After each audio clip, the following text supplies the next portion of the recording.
नमस्कार। उदय India digital में स्वागत है आपका। मैं हूं अंशुमान आनंद।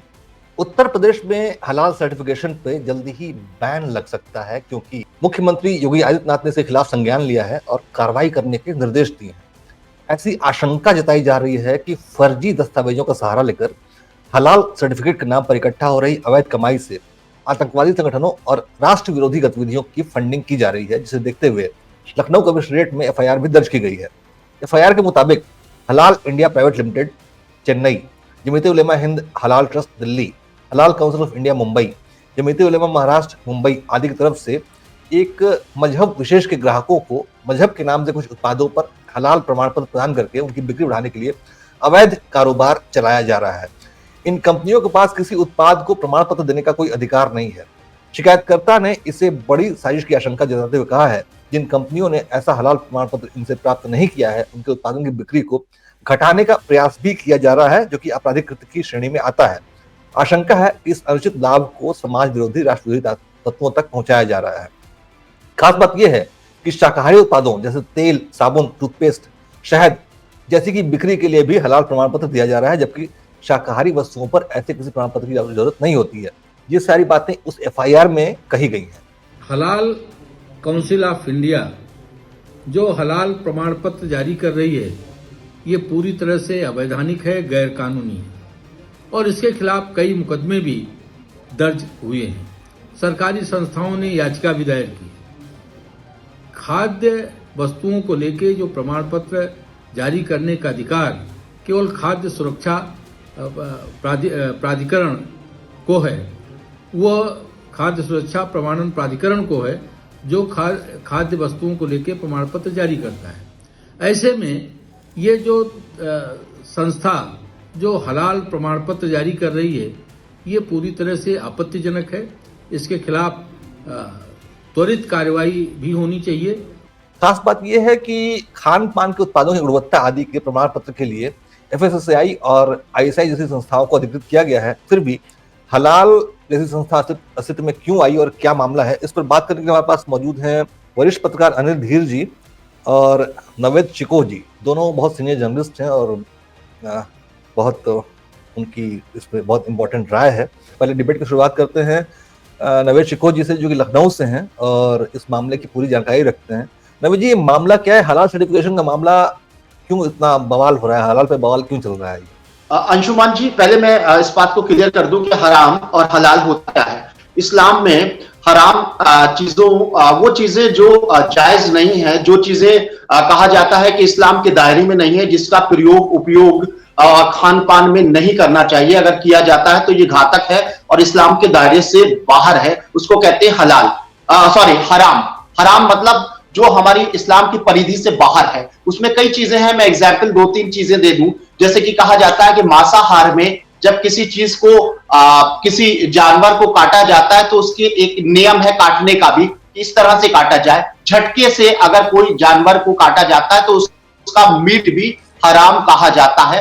हलाल के लिए उसकी जो उसको काटने का तरीका है, उसकी एक नियमावली है। इसी तरीके से स्वर की चर्बी या स्वर का कोई भी उपयोग किसी खान पान में अगर होता है तो उसको हराम कहा जाता है। यानी हराम और हलाल दो चीजें जो कैटेगरी हैं, जिसमें कहा गया है कि हलाल चीजें खाइए और उसका उपयोग करिए और हराम चीजों का इस्तेमाल नहीं।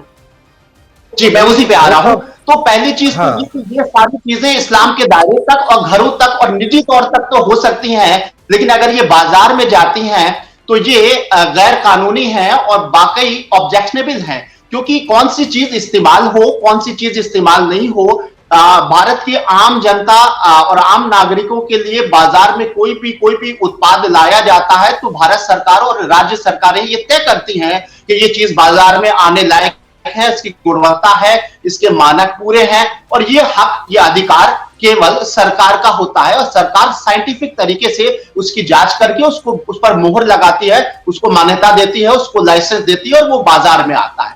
इस तरीके से हराम और हलाल चीजें का एक ट्रेडमार्क बनाकर बाजार में लाना वाकई ये ऑब्जेक्टेबल है और ये भारतीय संविधान और सरकार के प्रशासन के विरुद्ध है। काफी दिनों से ये बड़ा व्यापार पनपता रहा है इस देश में और राज्यों में। मुझे लगता है कि ये वो प्रोडक्ट हैं जिनको सरकार भी मान्यता देती है बाजार में लाने की। तो सवाल ये भी उठता है कि ये जो भी संगठन है, जो भी संस्थाएं हैं, जो भी ये उत्पाद मार्केट में लाने वाले हैं, उन्होंने ये कानूनी काम किया है और समाज को बांटने वाला काम किया है, उनके खिलाफ सख्त कार्रवाई होना चाहिए। और ये बड़ी बात है और ये एक अच्छी बात है कि भारत की जनता जागरूक हो गई है और लखनऊ के एक व्यक्ति ने, एक नागरिक ने इसकी एफआईआर कराई। और बहुत अच्छी बात है कि मुख्यमंत्री ने तत्काल, उत्तर प्रदेश के मुख्यमंत्री योगी आदित्यनाथ जी इसको संज्ञान में लिया और इस पर बहुत सख्ती से और बहुत तेजी से कार्रवाई हो गई। ये सारी चीजें बहुत अच्छी हैं, लेकिन सवाल ये भी पैदा होता है कि काफी सालों से, काफी वर्षों से इस तरह के उत्पाद मार्केट में थे जो समाज को बांटने वाले थे, जो नियमावली के विरुद्ध थे, जो संविधान के विरुद्ध थे, जो सिर्फ एक धर्म की नियमावली को लागू करते थे। उसके खिलाफ सरकार क्यों आंख बंद किए हुए थी, प्रशासन क्यों आंख बंद किए हुए था, और वो प्रोडक्ट जो खुलेआम बाजार में थे। तो दो बातें हैं, एक तो ये कि सरकारें और प्रशासन क्यों आंख बंद किए हुए था, दूसरी बात ये कि इस तरह के जो भी असामाजिक तत्व इस तरह की चीजें खुलेआम मार्केट में लाए थे, उनके खिलाफ एक नागरिक ने एफआईआर कराई और सरकार ने इसको संज्ञान में लिया। ये अच्छी बात है और मेरा मानना है, बल्कि पूरे देश के सब नागरिकों का यह मानना है कि इस तरह की चीजों के खिलाफ सरकारों को सख्त कार्रवाई। अरे उनसे संपर्क लगता है टूट गया है हमारा। हमारे साथ आचार्य लोकेश मुनि जुड़ गए हैं और रमेश शिंदे जुड़ गए हैं। आपने परिचय करा दे दोनों का। आचार्य लोकेश मुनि जी किसी परिचय के मोहताज नहीं है, बहुत बड़े जैन धर्म के बहुत बड़े गुरु हैं, पूरा देश उनकी बात मानता है, जानता है। और रमेश शिंदे जी खास तौर पे वो गोवा से जुड़े हमारे साथ। रमेश जी, आपका संपर्क टूट गया था, इस वजह से मैंने 2 गेस्ट और जोड़े हैं, मैं दोनों जी उनका परिचय करा दूं। आचार्य लोकेश मुनि जी हमारे साथ हैं और रमेश शिंदे जी हैं, उन्होंने एक हलाल सर्टिफिकेशन में पूरी किताब लिख रखी है, तो उनका ये मंतव्य जान लेते हैं। रमेश जी, ये जो आपने नवेद जी की बात सुनी, आज यूपी गवर्नमेंट में वो कह रहे हैं कि एक बड़ा अच्छा कदम है सरकार का, तो लेकिन ये बात ये है कि सबसे पहले आवाज आपने उठाई थी शायद साल 2002 में, एक किताब लिखी थी आपने, तो हमें कृपया इस बारे में बताएं कि ये मामला था क्या, फिर हम आचार्य लोकेश मुनि जी से जानेंगे उनका मंतव्य क्या है। जी, सबसे पहले तो ये बात थी कि हलाल के बारे में ये मूलतः जो मुद्दा था, ये जमीयत उलेमा हिंद का एक बहुत बड़ा मुद्दा था और इसके द्वारा वो भारत में एक समांतर पैरेलल इकोनॉमी चलाने का प्रयास कर रहे थे। जबकि भारत में एफएसएसआई, एफडीए, एगमार्क ऐसी भारत की संस्थाएं होते हुए भी केवल कुछ बातों में वो, जिसके अंदर सुअर का मांस नहीं हो, शराब नहीं हो, ऐसे कुछ चीजों को वो हर दायरे में लेकर के आ गए और धीरे धीरे करके उन्होंने हलाल सर्टिफिकेशन को हलाल इकोनॉमी में परिवर्तित कर दिया। ये षड्यंत्र 2013 में तय हुआ। इस षड्यंत्र का जो बैठक हुई थी वो मलेशिया में हुई थी और मलेशिया में सबसे पहले उन्होंने इस हलाल सर्टिफिकेशन का प्रारंभ किया था और इस हलाल सर्टिफिकेशन के द्वारा वो एक प्रयास कर रहे थे कि भारत में एक समांतर अर्थव्यवस्था बनाई जाए। और ये जो समांतर अर्थव्यवस्था बनाने का उनका प्रयास था, ये आज योगी जी ने जो निर्णय लिया है उसके कारण से ये टूट जाएगा, क्योंकि इसके इन पैसों से ही भारत में करीब करीब 700 आतंकवादियों की केसेस यही जमीयत उलेमा हिंद उसको फंड कर रही थी और आतंकवादियों को मुक्त करने के लिए वो प्रयास कर रहे थे। मूलतः बात आती है कि जब आपके लिए हलाल की बात है और यदि आप हलाल केवल खाना चाहते हैं तो हलाल में खाने के लिए तो बात हम मान सकते हैं, समझ सकते हैं, लेकिन शाकाहारी प्रोडक्ट के अंदर हलाल क्यों चाहिए आपको? हल्दीराम के सारे प्रोडक्ट्स को आपने हलाल सर्टिफाई कर दिया, तुलसी का अर्क हलाल सर्टिफाई कर दिया, तो ये तुलसी के अर्क में कहां से सुअर का मांस आता है, कहां से ये उसके अंदर शराब आती है? आपने रमेश जी आपने बहुत उत्तम बात कही, शाकाहार और मांसाहार की बात कही है। अब हम दर्शकों को बता दें कि हमारे साथ श्री विनोद बंसल जी भी जुड़ गए हैं जो राष्ट्रीय प्रवक्ता है वीएचपी के, लेकिन हम पहले आचार्य लोकेश मुनि जी से जानेंगे कि ये शाकाहार और मांसाहार वाले पर उनकी एक बहुत दृढ़ राय है। आचार्य जी, पहले आपका बहुत बहुत स्वागत है। आचार्य लोकेश मुनि जी, कृपया इस शाकाहार और मांसाहार के मुद्दे पर कृपया अपनी राय बताएं। देखिए, मनुष्य प्रकृति से शाकाहार प्राणी है, ये मैं वैज्ञानिक तथ्यों से इसको सिद्ध कर सकता हूं। वो प्रकृति से मांसाहार प्राणी नहीं है। मांसाहारी प्राणी की आंतों की संरचना अलग प्रकार की होती है, मांसाहारी प्राणी के दांतों की संरचना अलग प्रकार की होती है, मांसाहारी प्राणी के पंजों की संरचना अलग प्रकार की होती है। मनुष्य मूलतः मांसाहारी प्राणी नहीं है, शाकाहारी प्राणी है। नंबर 2, आहार और अध्यात्म का बड़ा गहरा संबंध है और इसीलिए हमारे ऋषि मुनियों ने कहा था जैसा खावे अन्न वैसा होए मन। और आज का मेडिकल साइंस इस बात को एक्सेप्ट करता है। मेडिकल साइंस कहता है कि जैसा भोजन हम ग्रहण करते हैं वैसा हमारे मस्तिष्क में न्यूरोट्रांसमीटर का निर्माण होता है और उसी के अनुसार हम दूसरों के साथ बिहेवियर करते हैं, व्यवहार करते हैं। आहार का संबंध हमारे विचार से है, हमारे व्यवहार से है, हमारे आचार से है, हमारे संस्कार से है। आहार और अध्यात्म का भी गहरा संबंध है और इसीलिए आहार को 3 भागों में बांटा, राजसिक आहार, तामसिक आहार और सात्विक आहार। मांसाहार चूंकि तामसिक आहार की कोटि में वो हमारे भीतर तमस को पैदा करता है, उत्तेजना को पैदा करता है, आक्रामकता को पैदा करता है, एक शब्द में कहूं बिन लादेन प्रवृत्ति को पैदा करता है। इसलिए मांसाहार का निषेध है। एक जैन धर्मगुरु होने के नाते जैन धर्म अहिंसा में, दया में, करुणा में, शाकाहार में विश्वास करता है। मैं तो बल्कि ये कहूंगा कि भला भारत देश हमारा ऋषि मुनियों का देश है, कृषि प्रधान देश है। इस देश से मांसाहार का जो है निर्यात नहीं होना चाहिए और इस पे ऊपर भी जो है प्रतिबंध लगना चाहिए।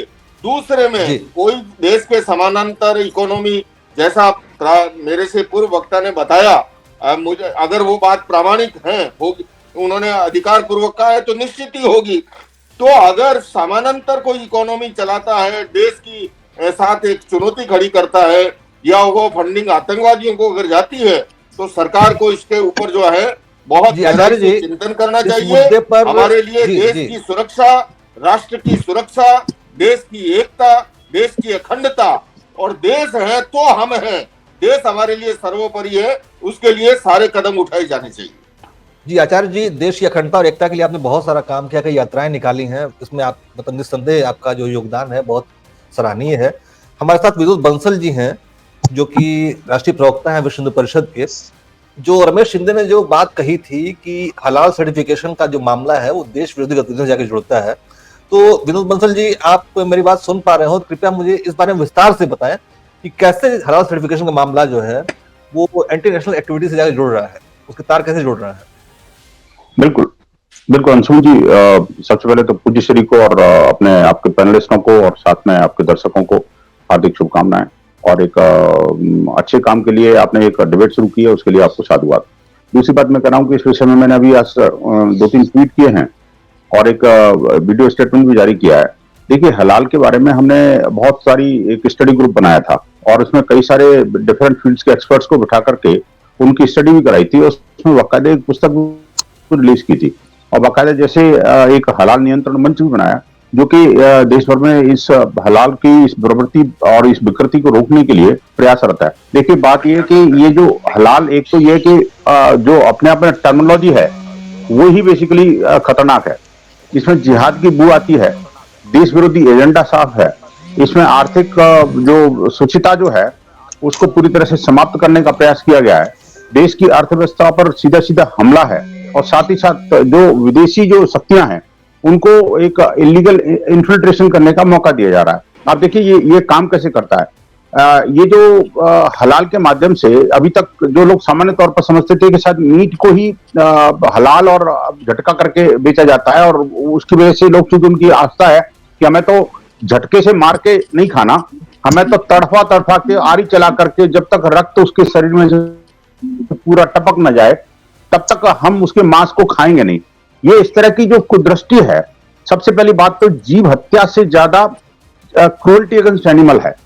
हमने अनेक कानून बनाए, देश का कानून कहता है कि हम प्राणी मात्र के कल्याण के लिए काम करेंगे, प्राणी मात्र के जीवन देने के लिए काम करेंगे, जीवन की रक्षा के लिए काम करेंगे और यहां पर हम जीव हत्या के लिए प्रेरणा दे रहे हैं। दूसरी बात, जीव को तड़फा के मार रहे हैं। तीसरी बात यह कि उसको मारने के बाद उसमें कलमा पड़ा जाता है, उस पर थूका जाता है और अनेक प्रकार के अन्य जो इस्लामिक कुकृत्य हैं वो वहां पर, जिसको ये मान्यताएं कहते हैं, मैं कहूंगा उनको विभत्स जो तरीके हैं उन सारे विभत्स तरीकों को अपना करके और वो मांस बनाया जाता है, लोगों तक पहुंचाया जाता है। ये तो बात हो रही मांस की।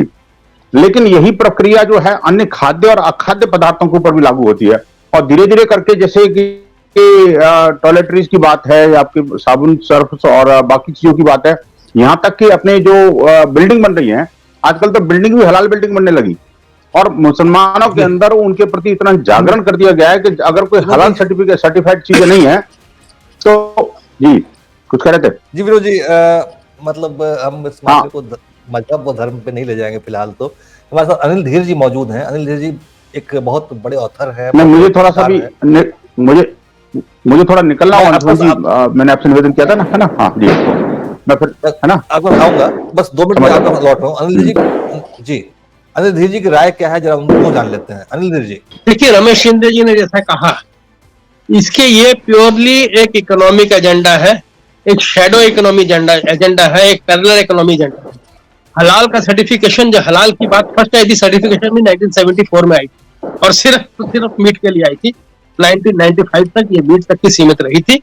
अगर हम उसको एक्सेप्ट भी कर लें, वैसे देश का कानून, एनिमल वेलफेयर बोर्ड का कानून, गवर्नमेंट का prevention of cruelty to animal का एक्ट सबके अगेंस्ट है। फिर भी अगर एक बड़े धर्म, एक साइजेबल माइनॉरिटी का सेंटिमेंट को रख के अगर सरकार ने अलाउ किया था, उसको देखिए, जैसे अभी मेरे पहले प्रवक्ता ने कहा, वो हर चीज में चला गया। अगर हम मान सकते हैं कि एक डिस्टिंक्ट आइडेंटिटी खाने में है, जो खाद्य पान में एक रिलीजियस में है, ज्यूज लोग का भी वो भी कोशर कहते हैं, पर वहां से जंप करके हर चीज में आ गया, ये फार्मास्यूटिकल में आ गया, ये कॉस्मेटिक में आ गया।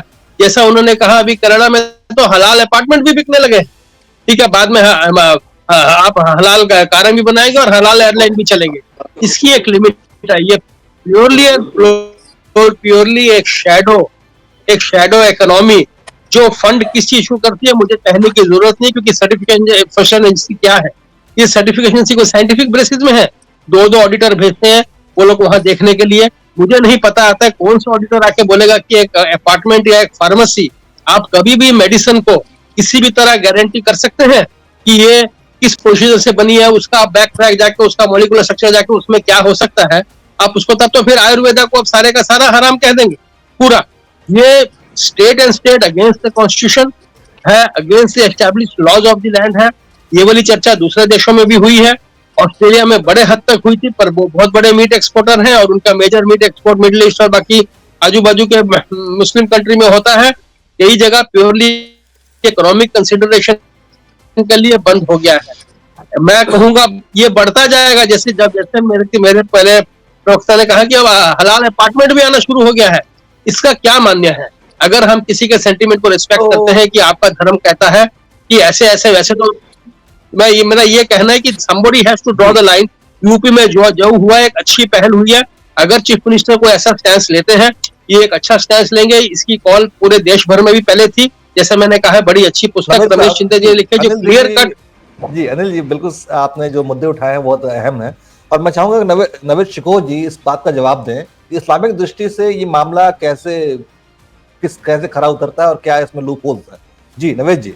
अंशुमान जी, देखिए, मैंने जैसे कि पहले कहा था कि हराम और हलाल, कोई भी चीज आप किसी की निजी लाइफ में आप उसको अपना सकते हो। आपका धर्म ये कहता है कि आप चर्बी का इस्तेमाल मत करो, तो आप मत करिए।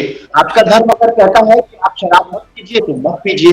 आपका अगर धर्म ये कहता है कि मीट मत खाइए, तो मत खाइए। लेकिन सार्वजनिक तौर से मार्केट में इस तरह का मामला नहीं आ सकता है।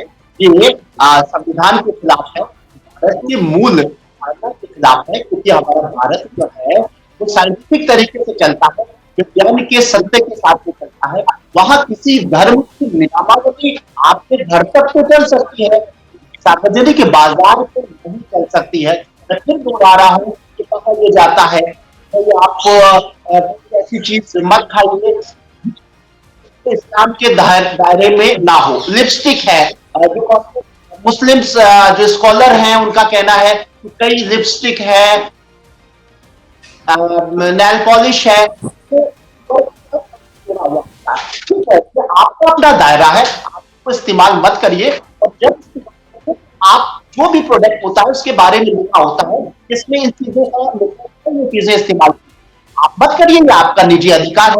लेकिन कोई प्रोडक्ट आप ऐसा बनाओ जिसमें धर्म को थोपो और उसको हराम या हलाल आप करार दे के मार्केट में लाओ, ये मैं समझता हूँ कि ये बिल्कुल भी बर्दाश्त किसी को नहीं होगा।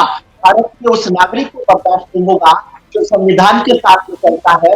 भारत की जो मूल धारणा है उसके मुताबिक कोई भी बाजार में इस तरह का नहीं आ सकता जिसको आप हलाल कहो या हराम। सबसे बड़ा सवाल ये है, इस तरह के प्रोडक्ट काफी दिनों से, काफी वर्षों से बाजार में थे और वो बाजार में बाकायदा सरकार की स्कैनिंग के बाद में, सरकार की मान्यता देने के बाद में आए थे।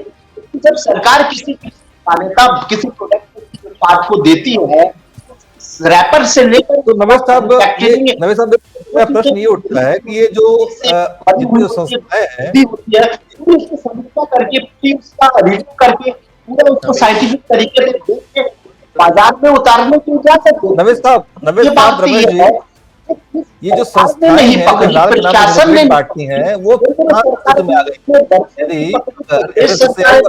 वर्षों नहीं पकड़ी और एक आम इंसान ने कहाँ से आ गई? आपत्ति पुलिस रिपोर्ट दर्ज कराई और अब सरकार इसको संज्ञान में लिया, ये अच्छी बात है। लेकिन सवाल ये जरूर है कि हौसले कहाँ से आ जाते हैं। आप इस्लामी देशों के नियमों को भारत में लागू करके भारत को ये बताता है कि ये हिंदुओं का सामान है, ये मुसलमानों का सामान है, ये जायज है कि नाजायज।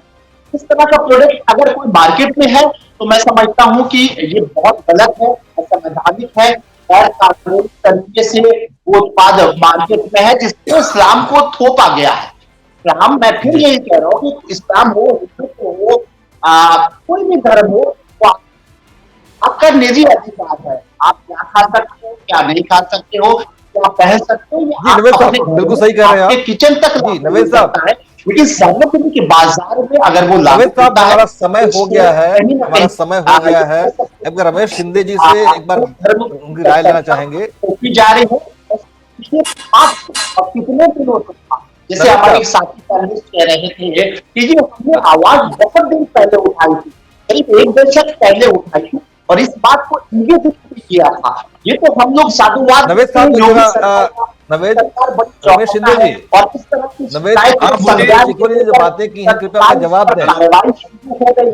रमेश शिंदे जी, हमारे देश का, हमारे प्रदेश के नागरिक जागरूक नहीं हो तो मुझे लगता है कि सऊदी अरब जी बोले रमेश शिंदे जी। नहीं, देखिए, मैं इसमें अंतिमतः इतना ही कहना चाहूंगा कि हर बार मुसलमान एक चीज को लेकर के बैठता है कि यह हमारे कुरान में दिया है, वो हमारे कुरान में दिया है। जो कुरान में है वही हम मानेंगे, जो कुरान में नहीं है वो चीज को नहीं मानेंगे। तो मेरा सबसे पहला ये आता है कि क्या कुरान, यदि ये स्पष्टता से लिखा हुआ है कि हलाल किसी बिल्डिंग को सर्टिफिकेट दे सकते हैं, किसी डिजिटल कॉइन को सर्टिफिकेट दे सकते हैं, किसी अस्पताल को सर्टिफिकेट दे सकते हैं, हलाल टूरिज्म हो सकता है, या हलाल हाउसिंग हो सकती है, हलाल मेडिसिन हो सकते हैं, इनमें से कोई चीज हलाल वहां पर उल्लेख नहीं है। तो आपके मन से कहां हलाल लेकर के आए हैं, ये सबसे पहला प्रश्न आता है। तो गैर इस्लामी बर्ताव तो आप कर रहे हैं। दूसरी बात, जो चीज आपके लिए हलाल है वो चीज हिंदू और सिखों के लिए हराम है, तो हमारे लिए क्या? आज मुसलमान जो है वो सिर्फ सुअर के बारे में ये कह रहा है कि नहीं, वो उसका मांस हमारे लिए हराम है, इसके लिए हमें हलाल सर्टिफाई चाहिए, लेकिन गाय तो मुसलमान खा रहा है। तो हिंदू, सिख, इन सभी धर्मों में गाय का वर्जित है। तो फिर हमारी जो खाने की आजादी उसका क्या है? आज मैकडोनाल्ड से लेकर के सब जगह पर जबरदस्ती पत्र जारी कर दिया गया है और इन सारी बातों से हलाल सर्टिफिकेशन को जो जबरदस्ती थोपा जा रहा है और ये फ्री, उसके लिए 45,000 रुपया चार्ज किया जाता है और ये जो पैसा जमा किया जा रहा है वो आतंकवाद के सपोर्ट में यूज किया जा रहा है। यहाँ पर यदि ये बात सिर्फ रिलीजियस नहीं है तो मैं एक प्रश्न पूछना चाहता हूँ, इजराइल और हमारे के बाद पूरे मुस्लिम वर्ल्ड ने इजराइल के सारे प्रोडक्ट्स को, जबकि वो हलाल सर्टिफाई है, उसको लेने के ऊपर बैन लगा दिया। उन्होंने कहा कि इजराइल का हर प्रोडक्ट जो है वो हराम है आज के बाद। तो आपका सर्टिफिकेशन का वैल्यू भी उससे समझ में आता है कि इससे आप मजहबी उन्माद तैयार करना चाहते हैं, आप आपकी इकोनॉमी को प्रेशराइज टैक्टिक्स में यूज करना चाहते हैं, क्योंकि यदि इजराइल का कोई प्रोडक्ट हलाल सर्टिफाइड था तो उसको लेने में आपको क्या तकलीफ थी। लेकिन इजराइल और हमास का युद्ध चालू हो गया तो सारे मुस्लिम देशों ने कहा कि आज के बाद इजराइल का हर प्रोडक्ट जो है वो हराम हो जाएगा हमारे लिए। कतर ने जिस दिन नुपुर शर्मा का स्टेटमेंट आया उस दिन के बाद कहा कि कतर में कोई भारत का प्रोडक्ट नहीं आ पाएगा। तो हलाल सर्टिफिकेशन जो है ये मजहबी उन्माद के लिए है, बाकी इसका कोई धार्मिक उद्देश्य नहीं है।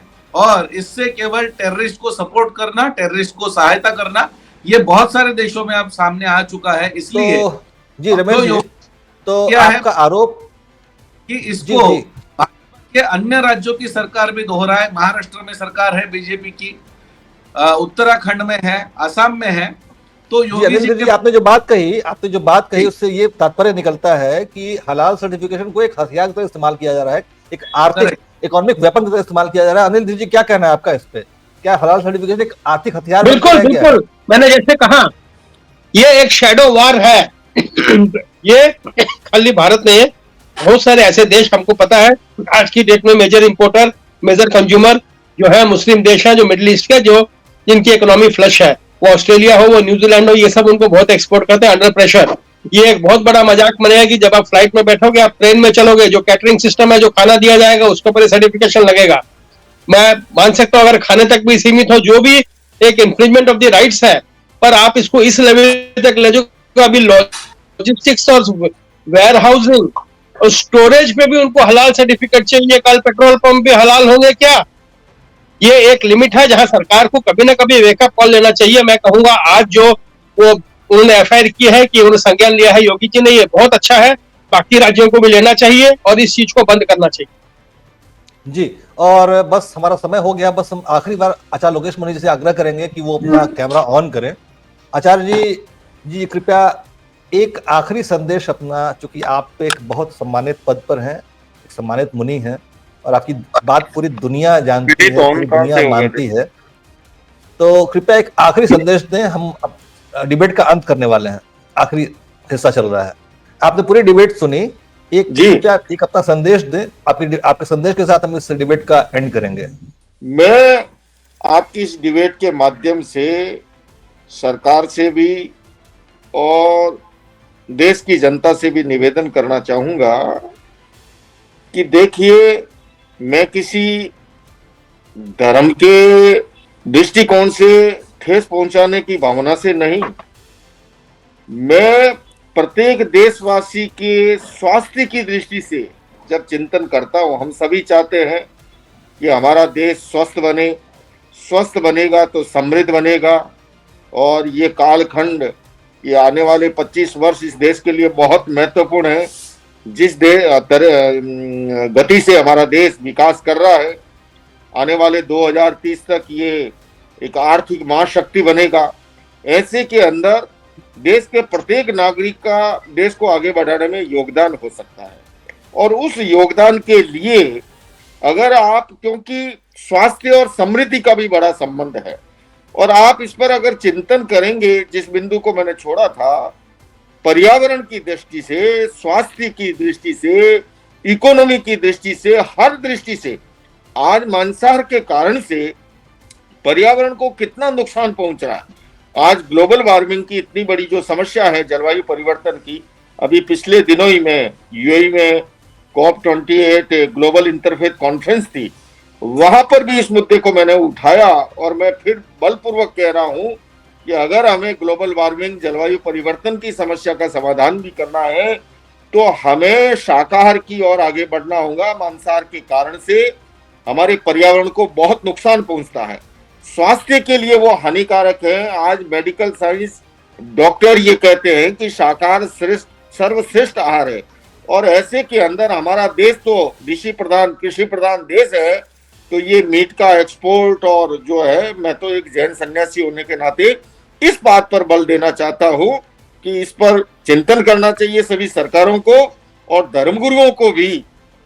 इसके लिए एक जन आंदोलन छेड़ने की जरूरत है कि जिससे कि हमारा देश का प्रत्येक नागरिक स्वस्थ बने, समृद्ध बने और हमारा देश जो है दुनिया के अंदर एक अग्रिम पंक्ति के अंदर खड़ा हो। तो आचार्य जी का संदेश पूरा हुआ, हम इस चर्चा को समाप्त करेंगे। हमारे कुछ अतिथि बीच में हमें, चूंकि उनकी व्यस्तता थी तो वो चले गए हैं, लेकिन हम सबका बहुत बहुत धन्यवाद करेंगे। और सबकी एक मत से यही राय थी कि हलाल सर्टिफिकेशन जो है वो एक अवैध कृत्य है, जिस पर यूपी सरकार का कदम बहुत अच्छा है। उसको बाकी भी देश के बाकी हिस्सों में भी उसको उसी तरह से बैन किया जाना चाहिए। आप सभी का बहुत बहुत धन्यवाद। उदय इंडिया का भी बहुत बहुत आभार। अंशुमान जी, आपका भी बहुत बहुत धन्यवाद।